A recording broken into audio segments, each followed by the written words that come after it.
మరి జగన్మోహన్ రెడ్డి ఆ మాట అనడం వెనక కారణం ఏంటి అనేది మీరేమన్నా అనుకుంటున్నారా? ఆ మాట అనడం దాని వెనక వెనకాల కారణం వ్యూహం ఉంది అని ఏ మీరనుకుంటున్నారా? వ్యూహం అసలు లేదండి. ఏమీ లేదు.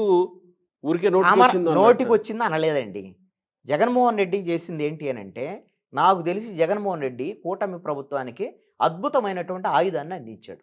ఆ ఆయుధం ఏంటని తెలుసుకోలేకపోతుంది కూటమి ప్రభుత్వం. అది నేను చెప్పదలుచుకున్నాను. అదేంటి అనంటే, జగన్మోహన్ రెడ్డి మాట్లాడినటువంటి వ్యవహారం అంతా కూడా మావిగన్‌కి సంబంధించినటువంటి ఆ ప్రెస్ కాన్ఫరెన్స్ అంతా మీరు చూస్తే, చాలా విషయాలు అమరావతికి సంబంధించినటువంటి విషయాలన్నీ పాత చింతకాయ పచ్చడి విషయాలన్నీ చెప్పాడు. అవును.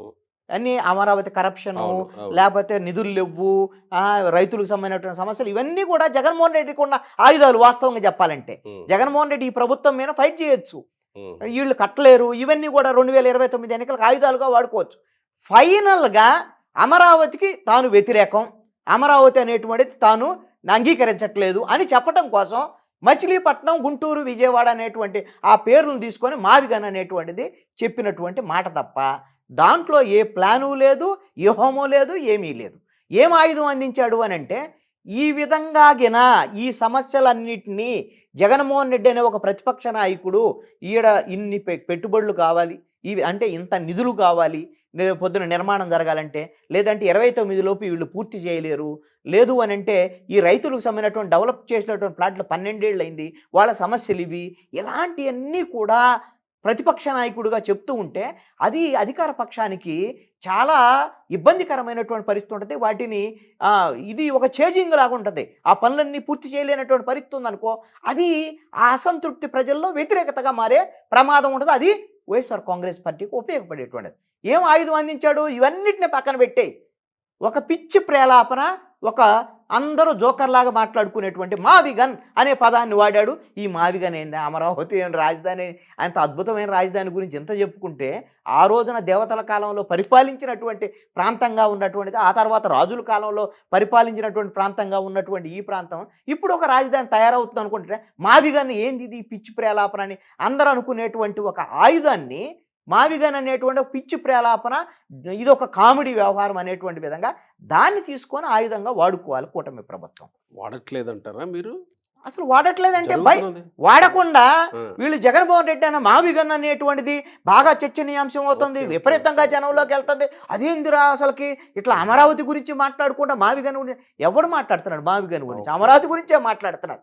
మీరు గమనించండి. నేను అందుకని ఒక ఉదాహరణ చెప్తాను. హ్మ్. ఒక్క తె మాట, ఒక్క మాట. ఆయుధాన్ని ఉపయోగించుకోకుండా భయపడుతున్నారు అన్నట్టు. భయపడుతున్నారు. ఓకే. భయపడుతున్నారు. హ్మ్. జగన్మోహన్ రెడ్డిని చూసి అయ్యో! జగన్మోహన్ రెడ్డి ఇలా చేస్తున్నాడు, అమరావతిని ఏదో చేస్తున్నాడు, అమరావతి అంటే ఏదో చేస్తాడు అని జగన్మోహన్ రెడ్డిని పెద్ద విలన్ కింద చూపించారు. Already Jaganmohan Reddy right. ప్రజలకు విలన్ అండి. రైట్. తిరస్కరించాడు గదా! తిరస్కరించారు గదా! Already villain. ఇప్పుడు అందరూ మావిగన్ గురించి మాట్లాడుకున్నారు. హ్యాష్ ట్యాగ్స్ ఉన్నాయి, అవి ఇవి అని మాట్లాడేటువంటి వాళ్ళకి గూడా నేను చెప్పదలుచుకుంది ఏందంటే, తెలుగు రాష్ట్రాల్లో మీరు గనక గమనిస్తే మీమ్స్‌లో అత్యధికంగా కనపడేటువంటి ఫోటో బ్రహ్మానందం ఫోటో. బ్రహ్మానందం మీరు ఏ ఫోటో ఏ మీమ్స్ అయినా చూడండి. అది కామెడీ నవ్వైనా, ఎమోషన్ అయినా, కోపమైనా, ఆగ్రహమైనా ఇవన్నిట్లో మీమ్స్‌లో బ్రహ్మానందం ఫోటోనే ఉంటది. నవరసాలు. కానీ నవరసాల్లో బ్రహ్మానందం ఫోటో ఉంటదండి మీమ్స్‌లో. మరి అందుకని బ్రహ్మానందం చిరంజీవి కన్నా గొప్ప ఫేమస్సు, లేకపోతే జూనియర్ ఎన్టీఆర్ కన్నా పెద్ద ఫేమస్సు, బాలకృష్ణ కన్నా ఎక్కువ ఫేమస్సు అని అనుకుంటారా ఎవరన్నా? నవ్వుకుంటారు. కామెడియన్ కాబట్టి బ్రహ్మానందం ఫోటో వాడుతున్నారు. మరి మీమ్స్‌లు ఎక్కువున్నంత మాత్రాన ఇప్పుడు అలాగనే మావిగన్ కూడా ఈ రోజున ఒక కామెడీ కింద చర్చించుకుంటున్నారు తప్ప ఇంకోటి కాదు. అలాగని వైఎస్ఆర్ కాంగ్రెస్ పార్టీ వాళ్ళు కామెడీగా తీసుకోరు. ఎందుకంటే వాళ్ళ నాయకుడు చెప్పాడు కదా! ఇది గొప్పదే అని వాళ్ళు అనాలి. వాళ్ళు అందుకని ఓటింగ్స్ పెడతారు. మీరు అదిగా తెలుగుదేశం వాళ్ళు ఇప్పుడు కూటమి వాళ్ళు కూడా అదిగో ఓటింగ్స్ పెట్టారు, ఇదిగో అది వాళ్ళ పార్టీ లైను. వాళ్ళ పార్టీలో అయినప్పుడు వాళ్ళు ఓటింగ్స్ పెట్టుకుంటే నీకేమైంది? వాడు మావిగన్ అంటే నీకేమైంది? అసలు మావిగన్ అంటే ఏంటిది? మచిలీపట్నాన్ని కలపమని అడుగుతున్నాడు. అది కలుపుతారా లేదా అనేది అది సెకండరీ. ఆల్రెడీ సీఆర్‌డీఏ పరిధిలోనే అన్నీ ఆయన చెప్పినయన్నీ ఉన్నటువంటి పరిస్థితి ఉంది. అసలు జగన్మోహన్ రెడ్డికే లైన్ లేకుండా వ్యవహరిస్తున్నటువంటి పరిస్థితిలో ఇప్పుడు ప్లాన్ బి అంటాడు, రేపొద్దున ప్లాన్ సి అంటాడు, రేపొద్దున ఈ ఏబీసీడీల్లో జెడ్ వరకు 26 ఆల్ఫాబెటికల్స్ ఉన్నాయి. ఏ ప్లాన్‌లు ఎంతవరకు జెడ్ వరకు ఎళ్తాయో తెలీదు కదా! మరి అందుకని జగన్మోహన్ రెడ్డిని చూసి నవ్వుకుంటున్నారు. రైట్. వీళ్ళెందుకు భయపడాలి నేను అడుగుతాను. Right sir. Thank you.